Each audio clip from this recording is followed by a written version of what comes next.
Ensuite, la signature d'une convention de formation avec la société ACO7. Donc ça, c'est voilà, la méthode de l'agent. C'est assez régulier, hein, cette prestation avec ACO7. Ensuite, la signature d'une convention de formation avec la société Cyril Group. Donc là, c'est notre logiciel RH. Et ensuite, la signature d'une convention de partenariat avec l'association Chez Pitera pour l'événement, comme l'année dernière, de Tunin Irish Festival. C'est quelle date déjà là? Le 24 et 25 juillet. C'est 2 jours cette année. Ça puisse s'appeler un festival.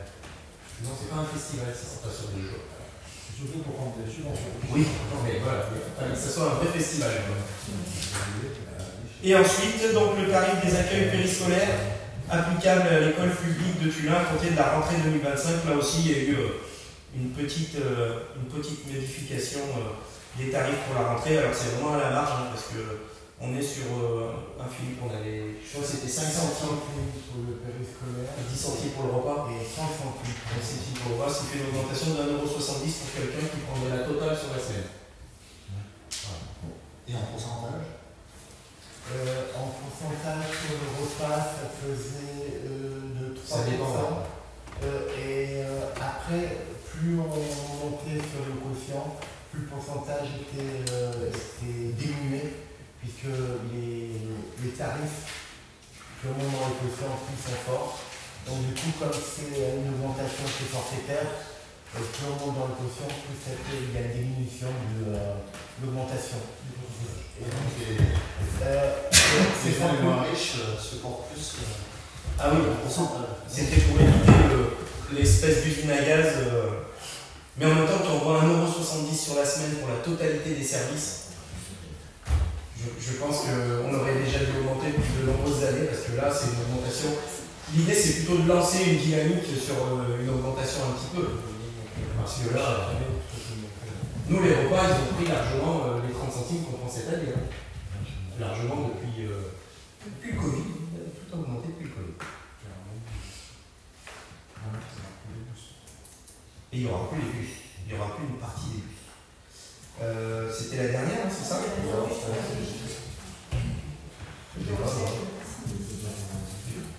Ah, pardon, si, excusez-moi. Donc, l'institution de la régie de la recette pour la piscine municipale, chaque année, il faut mettre en place cette régie pour la durée des 3 mois. Voilà pour les décisions. On démarre avec le déroulé de séance et on commence comme d'habitude dans cette période-là par l'adoption du CFU, du compte financier unique. Vous avez eu les annexes 1 et 2 pour le détail. Donc voilà, ce qui fait apparaître un excédent de fonctionnement de 1 396 674,14 €, un excédent d'investissement de 122 959,72 €. Ensuite, il faut valider aussi les dépenses d'investissement à 393 280 168. Voilà, qui reste à réaliser. J'ai les bouchées, mais les yeux aussi. Et en recette d'investissement, donc c'est les restes à réaliser, c'est 525 000. Voilà. Donc du coup, ce qui fait.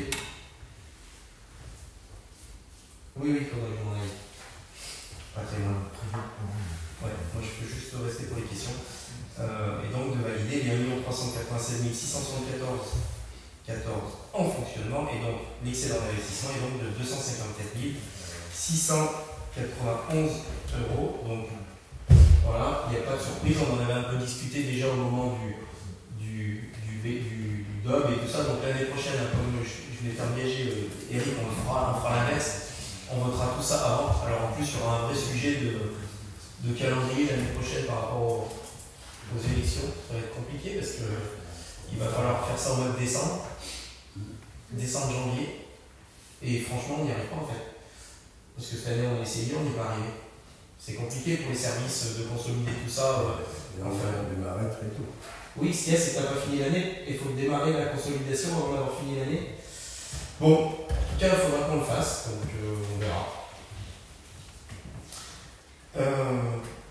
Du coup, est-ce que vous avez des questions sur ce sujet? Moi, je pourrais répondre à On verra après, mais juste pour dire que vu la somme en plus qui est quand même importante. Ah oui, t'as un micro, Franck. Il manque encore deux. Oui, mais c'est pour l'enregistrement. Ouais. Derrière. Ouais. Ça marche pas. Donne-lui autant. Ah, il a fait battre. L'autre, il en a. C'est bon? Ouais, c'est bon. Voilà. Oui, on faisait un remarque avec mon préparant. La somme est quand même importante, donc on verra tout à l'heure dans le budget comment on l'avait intégré dans le budget, mais ça prouve qu'effectivement c'est quand même compliqué de voter un budget sans avoir ces chiffres-là. Donc finalement on a l'impression qu'on a voté un budget il y a 2 mois qui n'était pas vraiment le vrai budget, quoi. Donc c'est quand même un souci. On avait bien compris la question technique, mais ça ne peut pas être pérenne, quoi, c'est sûr. Donc l'année prochaine, il faut tout faire pour que voilà, comme tu l'as dit, je suis d'accord, on est d'accord avec ça. Non, en tout cas, c'est un vrai sujet parce que c'est pas logique. Moi, je le comprends, alors il n'est pas logique, mais techniquement, c'est. Voilà, je sais vraiment, autant l'année prochaine, je ne sais pas comment on va y arriver. Voilà, on va essayer de s'organiser différemment sur la gestion du budget primitif, puisque les services travaillent déjà sur le primitif 2026. Donc on devrait gagner du temps sur le budget primitif à monter. Donc est-ce qu'on pourra passer les comptes avant? Après il y a le sujet du SGC aussi qui vont se faire démolir au mois de novembre-décembre pour consolider les chiffres parce que toutes les communes vont vouloir faire pareil. Donc voilà, en tout cas nous c'est notre volonté d'essayer d'anticiper au maximum. Comment ça se passe dans les autres communes? Tu en discutes avec tes collègues? Ils font tous comme nous, ils votent après. Puisque la loi te permet d'aller jusqu'au mois de juin. Donc, et nous, on fait encore partie des communes qui votons le budget prévisionnel, le BP assez tôt. Parce qu'en fait, vous la connaissez aussi, le vrai sujet, c'est que plus on vote tard le BP, et moins on peut démarrer les opérations. Donc il y a aussi une volonté que le BP il soit voté le plus tôt possible, parce que finalement, pendant le premier trimestre, c'est compliqué. Donc on ne peut pas lancer des investissements, on ne peut pas lancer des coûts, alors qu'en fait, la commune, il faut qu'elle continue. Donc moi j'avais eu l'idée de dire ça serait bien qu'on fasse un budget au 1er janvier.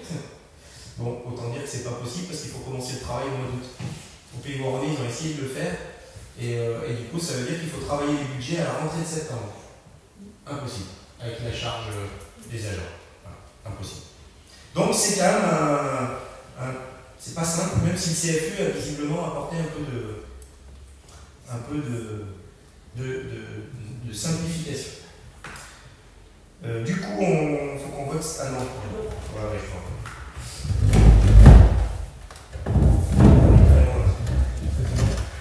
Bah, ça sera Dolores. Normalement, c'est qui? C'est le plus ancien. Non, c'est l'Assemblée qui décide. Ah, c'est l'Assemblée. C'est l'Assemblée qui. Non, c'est Dolores.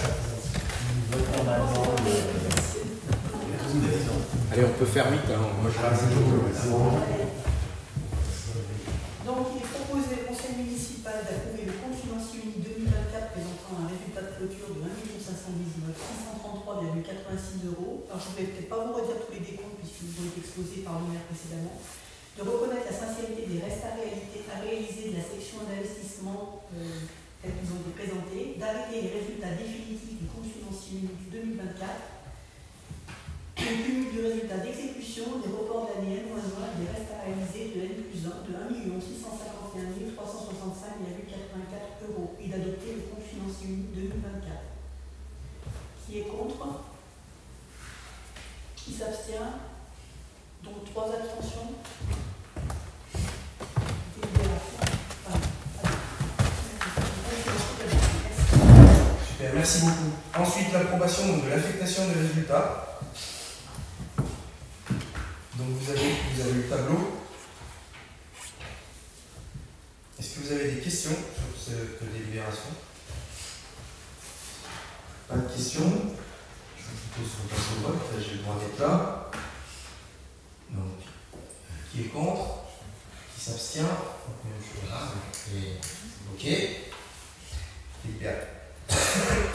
Délibération adoptée. Ensuite, dernière délibération sur le budget supplémentaire 2025. Donc là aussi, vous avez les tableaux. Donc moi, j'ai quelques explications générales. Dans le détail, Et ben, faudra qu'on interpelle Didier parce qu'il est au Sénégal. Enfin, j'ai bien fait le point avec lui, mais il n'est pas simple. Donc il y a eu un ajustement sur les charges à caractère général et sur les gestions courantes. Donc ça, voilà, Didier prend ce qu'il appelle un peu de marge. Hein, on l'avait déjà fait l'année dernière, alors certains pensent que c'est un peu beaucoup, mais Didier est très prudent. Donc voilà, l'avirement, ce qui est important, c'est l'avirement à la section d'investissement donc de 692 000 €. Parce que cette année, l'objectif étant d'avoir un emprunt maximum sur l'investissement d'1,5 million. Parce qu'on s'était engagé ce que je vous ai dit à chaque fois, hein, on ne dépasserait pas le 1,5 million, toujours lié à l'obtention de la DSIL de l'État. Pour ceux qui étaient avec moi hier, le message a dû passer à la préfète. Ouais, hein. Si elle n'a pas compris, voilà. je ne sais pas faire. J'ai même recommencé sur le balcon. Ouais. Voilà. Donc, je vois la réponse quand Juin. Non, mais ça. Donc voilà, c'est à peu près. J'étais sur la section de fonctionnement. Sur les recettes, il n'y a pas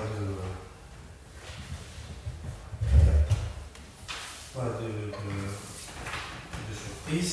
Sur la section d'investissement, la seule chose qu'on a dû rajouter en investissement sur de l'informatique, c'était, parce que j'ai parlé en commission, c'était le matériel informatique, c'est la centrale téléphonique à 12 600 € qui n'était pas prévue et qu'on a dû désarbitrer, c'est ça qu'on dit. Voilà, donc tout ça fait qu'on arrive à un budget global, donc le nouvel équilibre budgétaire pour la section de fonctionnement à 10 223 800 € et une section d'investissement à 6 777 000, donc c'est un budget global de 16 millions 7. Alors bien sûr, il y a un gros investissement sur 2025, mais encore une fois, le projet de la place Dr Valois avec un budget à 4 millions € TTC est quand même financé à hauteur de pratiquement 65%. Donc après, il y a des recettes. Voilà. Donc tout ça pour dire encore que ça justifie que l'année prochaine on passe dans l'autre sens. Je suis bien d'accord avec tout ça. Oui, oui. C'est juste pour forcément pour débattre, mais voilà, on a quelques questions sur les choix qui ont été faits. Tu as un peu répondu là avec l'histoire de l'emprunt à 1,5 million. Nous, ce qui nous questionne, ce qui voire nous chagrine, c'est que finalement, on a un excédent qui est quand même important, près de 400 000 €, qu'on fait des réserves en fonctionnement. Donc là, ce que je viens de comprendre, c'est que les 692 000 que vous verrez à la section d'investissement, c'est juste pour diminuer le prêt. Diminuer le prêt, ce qui est plutôt une bonne chose, vous l'avez fixé à 1,5 million. Oui. Pourquoi pas? Pourquoi pas virer plus à la section d'investissement? On est d'accord, oui. Plutôt que faire des réserves en fonctionnement, ce qui ne nous paraît pas opportun.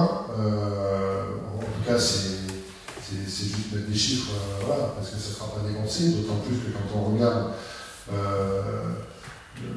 entre les opérations réelles entre le CFU 2024 et le BP 2025 en ajoutant le BS, on est à plus d'1 million de plus. Donc les chiffres sont pas sincères, clairement. Donc pourquoi faire des réserves? Et nous on traduit en disant finalement vous avez augmenté les impôts et pour faire les réserves, quoi. Voilà. Donc et ça ne nous paraît pas une bonne gestion. Je le dis de manière un peu résumée. C'est un peu des raccourcis tout ça. Non, mais bon, voilà. De toute façon, on n'est pas là pour débattre. Encore une fois, le débat, il doit se faire au moment du DOM. Voilà. Après, aujourd'hui. On vote un budget. Oui, mais pour moi, la manière dont mais ça c'est très personnel, la manière dont on fait le budget, il tend à être obligé à faire des trucs comme ça qui ne sont pas réels et sincères, puisqu'il faut faire un BP avant le 15 mars alors que l'année a déjà commencé depuis 3 mois, et qu'après on fait un budget qu'on consolide de l'année d'avant. Donc c'est toujours des hypothèses, face à ces hypothèses-là, il faut imaginer aussi que sur un, ne serait-ce que le projet de la place de... Alors c'est sûr que si on fait rien, du coup c'est beaucoup plus facile, parce que quand on fait rien, on n'a pas de risque. Mais là, on part sur un investissement de 4 millions d'euros, et il y a quand même une variable d'ajustement de 750 000 euros. Quoi. Donc il faut composer avec tout ça. Bon, le directeur financier nous propose des pistes un peu sûres, ce qui de toute façon ne change pas ce que j'ai dit plusieurs fois et ce que j'ai redit, c'est-à-dire qu'aujourd'hui on est face à une situation où il va falloir prendre des décisions. Hein, donc je reparle de l'école de musique, je reparle de la MJC, je reparle de tout l'argent qu'on peut aussi distribuer comme ça et vraiment se poser la question. Parce que si aujourd'hui on a un matelas entre guillemets, bah c'est bien, parce que c'est plutôt maintenant qu'il faut prendre des bonnes décisions, faire des bonnes réformes entre guillemets, on n'en est pas à faire des réformes, plutôt que de le faire un peu comme l'État en ce moment où il y a le feu à la maison et qui tape de partout. Hein, si on doit parler de la maison de l'emploi, c'est moins 70 000 euros pour la mission locale. C'est dommage, la mission locale accompagne des jeunes en difficulté. Ben, on ne se pose pas la question, on supprime 60 000 euros. Voilà, donc moi ce que je souhaite, au-delà des échanges qu'on peut avoir sur les chiffres, parce que bien sûr les chiffres on peut leur faire dire n'importe quoi, c'est que surtout il y a un vrai sujet de réforme structurelle des missions de service public qu'offre la commune, tout en ayant quand même aujourd'hui la capacité de pouvoir faire face à quelques années, et du quelques, hein, c'est pas, il n'y a pas 10 ans, quelques années de difficultés, parce que l'État nous a promis qu'en 2026 on allait encore contribuer, et on va contribuer. C'est ce que j'allais dire par rapport aux équipements économiques, est-ce qu'on a mis en réserve par rapport au fonctionnement. S'ils font comme ils viennent de nous faire pendant 3 ans, on va encore prendre des points sur le fonctionnement, et ça coûte très cher quand même. Et puis on est sur. Aujourd'hui, on a quand même on descend une cap à 350 000 euros. Le jour où on est à zéro, on va vite taper dans l'excédent qu'on a. Quoi. On n'a pas tant d'années que ça, surtout qu'il va falloir continuer à assumer les services publics. Hein. Voilà, la piscine, il y a le cinéma, il y a tout ça. Tout ce qu'on essaye de maintenir aujourd'hui, c'est quand même quelque chose où on a besoin un peu d'assurance. Bon, voilà. Je vous propose qu'on vote. Est-ce que je peux rester là? Oui, mon Philippe, je peux rester. Donc, qui est contre? Qui s'abstient? Donc, 3 contre et 0 abstention. Donc, le budget supplémentaire est adopté. Je vous remercie. On va passer à la suite des délibérations. Donc, ce soir, il y a que moi qui parle. Public. Donc, c'est la constitution d'un groupement de commandes entre la commune et le centre, donc le CCAS, et autoriser donc au maire de signer la convention constitutive. En fait, l'idée, c'est économie d'échelle, c'est de créer un groupement de commandes entre la commune et le CCAS. Je prends un exemple qui n'en est pas un bon, parce qu'aujourd'hui, le groupement de commandes pour les imprimantes, c'est avec le pays, mais l'idée, c'est de pouvoir mutualiser des commandes. Alors, Philippe, est-ce que vous avez un exemple de ce qu'on va pouvoir mutualiser entre la commune et le CCAS? Produits d'entretien, fourniture administrative, transport. Pour l'instant, ça peut être les assurances. Oui. Ça se faisait déjà. Il n'y avait pas de groupement, mais on faisait un appel d'offres pour les deux. Mais après, c'est cette logique-là de faire des groupements, et puis ça simplifie le côté administratif. Est-ce que vous avez des questions sur la libération? Il n'y a pas de questions, je propose qu'on passe au vote. Qui est contre? Qui s'abstient? Libération adoptée, je vous remercie. On passe au personnel communal. Donc le recrutement de 2 agents pour accroissement temporaire d'activité à l'école de musique et de danse. Donc suite à 2 départs, voilà, on recrute 2 agents. Donc c'est pour l'enseignement de la percussion et l'enseignement du saxophone et de l'atelier d'improvisation. Donc là aussi un travail, alors je vous l'avais dit, qu'à chaque fois qu'il y aurait un départ, on réinterrogerait sur les besoins. C'est ce qui s'est fait. Et du coup là, sans supprimer cette offre, qui est utile et nécessaire au fonctionnement de l'école de musique, eh bien il y a une réduction des heures. Alors oui, hein, c'est pas des économies, mais enfin, moi ce qui m'intéresse, et je pense que ce qu'il faut saluer de la part des services, c'est cette logique à chaque fois de ne pas faire remplacement pour remplacement sans se poser la question si on ne peut pas faire différemment. Voilà. C'est le symbole qui est important. Donc voilà. Donc un poste à 10 heures et un poste à 5 heures. Est-ce que vous avez des questions? Oui, une petite question. Tout à l'heure, tu as dit qu'il y avait un accompagnement RH pour les écoles de musique. Oui. Alors, est-ce que ça sous-entend qu'il y a des problèmes? Est-ce que les départs sont liés à ces éventuels problèmes? Alors, il y a des problèmes, parce qu'en fait, si je dois être honnête, finalement, depuis qu'on a été élu et qu'on a un peu changé la façon de faire à la mairie, il y a certaines personnes que ça a dérangé, en fait. Donc, on a fait des changements de direction à l'école de musique. Bon, je dirais que ça a perturbé le quotidien ou les habitudes de quelques-uns. Donc, on s'est fait accompagner et aujourd'hui, tout est plutôt rentré dans l'ordre. C'est toujours le même sujet, la peur du changement en fait. Mais c'est pas lié, hein. Voilà. Après, on a beaucoup de changements, on appelle ça de turnover à l'école de musique, parce qu'on imagine que les contrats de 5 heures à droite à gauche, au bout d'un moment, quand ils font des kilomètres, ils trouvent un boulot plus près, quoi. Voilà. On n'a pas voté. Allez, qui est contre? Qui s'abstient? Délibération adoptée. Je vous remercie. Oui, donc pour finir de répondre à ta question, Eric, plutôt que de laisser couver des situations, l'idée c'est que les gens se parlent et soient accompagnés par des personnes extérieures. Voilà, parce qu'on sait très bien que quand il y a une situation qui est un peu bloquante, c'est jamais toujours la faute que d'un, c'est toujours un peu partagé. Et là, moi j'étais surpris parce que j'ai plutôt appris que tout s'était bien terminé. Un super boulot de nos DRH et puis d'Alain aussi qui s'implique beaucoup sur l'école de musique. Pour quelqu'un qui n'est pas musicien, c'est pas mal. Ça aide.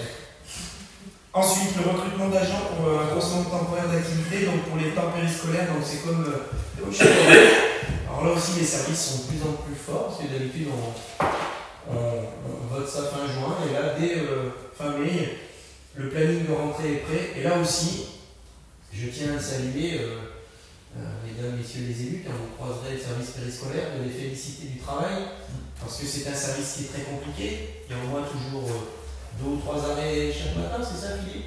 Oui, voilà, minimum. Un taux d'encadrement, sinon c'est pas marrant, à avoir. Donc, les services avaient un peu tendance jusqu'à maintenant, et on ne peut pas leur jeter la pierre, d'avoir une sorte de réserve un petit peu et d'équipe de secours. Et compte tenu des enjeux RH, on leur a dit, et vous comme les autres services, on fait des efforts. Et là, Grégory Verrier, on ne peut pas le citer, avec Philippe, depuis que Philippe est passé son responsable hiérarchique, ils ont fait un travail exceptionnel avec Paul Emmanuel aussi pour raffiner. Et puis il y a aussi un engagement des agents de terrain, je dirais, à pallier aussi, à faire un peu plus d'efforts. Donc c'est important que vous le sachiez parce qu'on a plutôt tendance à dire souvent que les agents ils font pas leur boulot ou alors ils font que le strict minimum. C'est pas le cas sur ce service qui est assez régulièrement en souffrance. Voilà, donc il faut le préciser. Il contribue donc à l'effort sur le 012. Donc vous avez vu dans la note de synthèse les différents postes. Est-ce que vous avez des questions sur cette délibération? S'il n'y a pas de questions, je vous propose qu'on passe au vote. Qui est contre? Qui s'abstient? Délibération adoptée, je vous remercie. Ensuite, développement durable, donc la signature d'une convention relative à la création et à la gestion de nouvelles boucles cyclo-touristiques avec le département de l'Isère. Donc voilà, il y a des cycles, des boucles de vélo qui traversent des parcelles de la commune, des parcelles privées. Il y a tout un travail qui a été fait parce qu'on, bien sûr, on ne traverse pas le domaine public comme ça, on ne traverse pas le domaine privé comme ça, encore moins. Donc il y a des conventions qui ont été passées avec les propriétaires des parcelles privées, pour ceux qu'on a retrouvés, pas pour ceux que le département a retrouvés. Et puis il y a des conventions avec la commune de Cullin qui fixe qui fait quoi, qui débroussaille, qui entretient, voilà, avec le département. Mais vous avez aussi les boucles dans le... Pourquoi sûr tu parles de privé? J'ai compris que c'était des cyclotouristes, c'était des routes non, communales. Oui, oui, nous, oui, la convention, mais il y a le même sujet, le département, il a le même sujet avec des privés. Mais pas. Oui, bah, par exemple, tous les sentiers, alors pas forcément pour le vélo, mais pour les sentiers pédestres. Oui, pardon. Pour les cyclotouristes qui passent dans les sentiers. Non, t'as raison, Franck. C'est parce qu'en fait, on a fait le boulot sur les deux. Oui, c'est vrai, c'est vrai. Non, c'est que sur les routes. Ouais. Ah, je vais être sûr. Oui. Non, c'est parce qu'en fait, ils ont fait la même chose pour les PDIPR. D'accord. Et donc, par exemple, il fallait traverser les Linards, ils allaient retrouver tous les propriétaires des parcelles. Mais ça, c'est nouveau. Moi, j'ai compris que c'était nouveau, c'est une boucle cycliste. Ça, c'est des nouvelles boucles. Voilà. Ils sont raccrochés à la via. Non, à la. Maintenant, il va y avoir la Non, mais la belle via, c'est pas la nôtre. Non, mais c'est la. belle via, ouais. La belle via. Ils ont trouvé un nom parce que. Avant, ça s'appelait la 63. Oui, c'était pas mal. La V63, c'était comme ça. C'était Véloroute, il y avait eu plein de noms. Du coup, pas de question, je vous propose qu'on passe au vote. Et contre, qui s'abstient, délibération. Moi, je propose que le monde du conseil municipal fasse le cyclotourisme. Ah ouais, ok. Avec un vélo électrique, ça sera autorisé. En tout cas, ils sont sympas les bouffes, quand on les voit sur la carte. On voit pas bien, justement. On voit où ça passe sur les paysages. Donc tout le monde est pour, bien sûr, j'imagine. Ensuite, le foncier, donc c'est un bilan des opérations. Donc là, c'est juste prendre acte de ce qui s'est passé. Donc je vous les rappelle, un bilan des opérations foncières 2024. Il y a eu la cession donc, au profit du département de l'Isère. Donc c'était pour c'était un bout de terrain vers le péage pour faire un parking relais ou je sais pas comment on appelle ça. Ensuite, une vente de gré à gré avec la CCA de chasse, vous vous souvenez. Et ensuite, le bail à construction qu'on a re-signé en juillet 2024, c'est une prolongation du bail emphytéotique avec AIH. C'était pour l'îlot de Fur.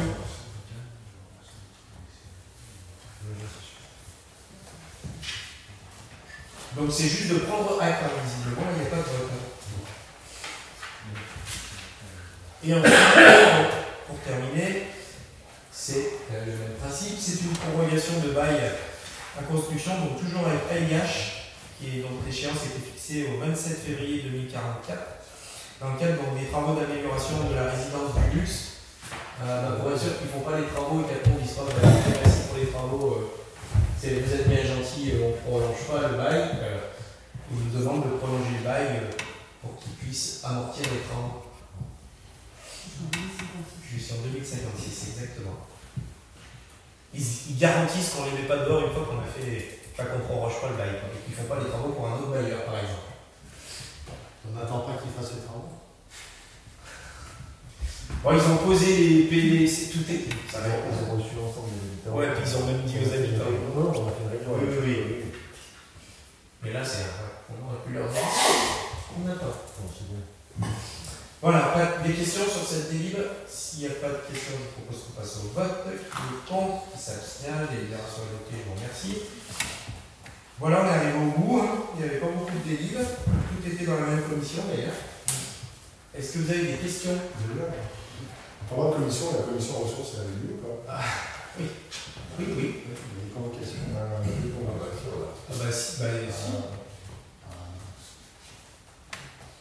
Alors Eric, c'est normal que tu ne la reçoives pas, mais Franck et Xavier, oui. Moi, j'aurais pu la recevoir parce que l'urbanisme, j'ai reçu une annulation de travaux. Oui, parce que l'urbanisme, c'est normal. Ça serait étudiant en ressources, donc j'aurais pu peut-être recevoir ressources. Oui, d'accord. Mais non, alors. Au niveau ressources, les deux, normalement, on a vu. On va vérifier, mais comme tout le monde l'a reçu. C'est les membres suppléants et titulaires. Oui.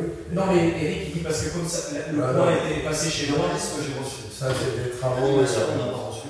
Hein? Animation, il y a pas dû y avoir. Mais c'est la vie. Si. Il y a eu un vrai problème, là. Ni Clotilde ni moi. Non, on s'est dit c'est annulé. Ah bah non. Personne n'a reçu. Ah bon, il faut qu'on vérifie. Là, parce que... Il y a moi, ça c'est sûr. Oui, ça, non, on a reçu l'annulation de l'école. Donc vous avez reçu les annulations, mais pas les convocations. Moi, j'étais. Puisque... Parce qu'on avait reçu les dates d'abord. On avait reçu les dates. Ok, bah là il y a eu un loupé, oui, parce que. Non, Mission ressources a été envoyée par mail Le vendredi, normalement. 9 mai à 11h22. Ah, si, tu l'as reçu. Tous une attaque. Il y a les titulaires. Super. L'animation n'a rien reçu. J'ai vu avec le titre, le matin de la date, je lui ai demandé si elle avait reçu, elle m'a dit non. 9 mai, 11h22. Ça c'est la ressource. Mais la mienne était avant, la semaine précédente. Bon, on va vérifier, ça c'est sûr. On fera ultra gaffe. Parce que donc c'est des groupes. 9 mai, 11h22. Oui, c'est des groupes normalement. C'est bien, c'est dedans. Donc par contre, il y a un conseil municipal, il faudrait qu'on décide à peu près ce soir. Là. Le 3 juillet, il paraît pas opportun là, pour beaucoup de monde. Est-ce qu'on le prévoit la semaine d'avant, c'est-à-dire le jeudi, je sais pas combien. 26. 3 juillet. Parce que le 3 juillet, je crois qu'il y a déjà qui c'est qui ne sera pas là le 3 juillet. Bon, ça fait pas comme ça non plus. Bon, bah, pour le moment, on va laisser les deux, parce que du coup, les Je serai pas là, mais c'est pas très grave. Ah non, mais t'es pas là non plus le 3 Le 3 juillet. Non, mais est-ce que le 26 ou le 3, est-ce qu'il y en a une des deux que vous préférez Non Non, parce que Le 26, Le 26. le 26, moi je suis là. Le 26, c'est pas Eric, c'est pas la G du basket. Le 26, il y a la G du basket. Bon, allez, on laisse le 3. Il a l'œil. Ouais, il sera le G du basket. Non, mais ouais. Ah, c'est pour ça qu'il a dit qu'il était pas là. Ouais, comme ça. Il faut bien représenter. Non, mais on est d'accord, il fallait dire pourquoi, oui, parce que du coup, toi, Eric, il savait plus là. Bon, du coup, on va garder le 3, tant pis, Alain et Flo, on se passera de vous. De toute façon, j'ai toutes les agences. Non, mais ok, on laisse le 3 parce qu'il faut forcément un conseil hermétique là. S'il y a besoin, on va valider le PLH, le plan local de l'habitat. C'est la seule seconde. Ok, on est aux questions. Alors, on va vérifier ces histoires de commission. J'ai vérifié, j'ai pas. Non, mais on va voir avec Paul. Parce que comme c'est des groupes commission machin, normalement vos mails ils sont dedans. Y compris monsieur Augier, tout le monde reçoit. Ou alors lui il ne reçoit pas depuis 4 ans. Non, mais Il a enregistré bien. c'est pour ça. Parce qu'il y a eu un bug avec les groupes. On ne peut pas les ouvrir, on peut les ouvrir sur nos PC. On clôt ouais, je sais pas, oui. Bon, bah, allez, bonne soirée à tous. Et merci à tout le monde. Merci à tous ceux qui se sont libérés. Et le 3 juillet,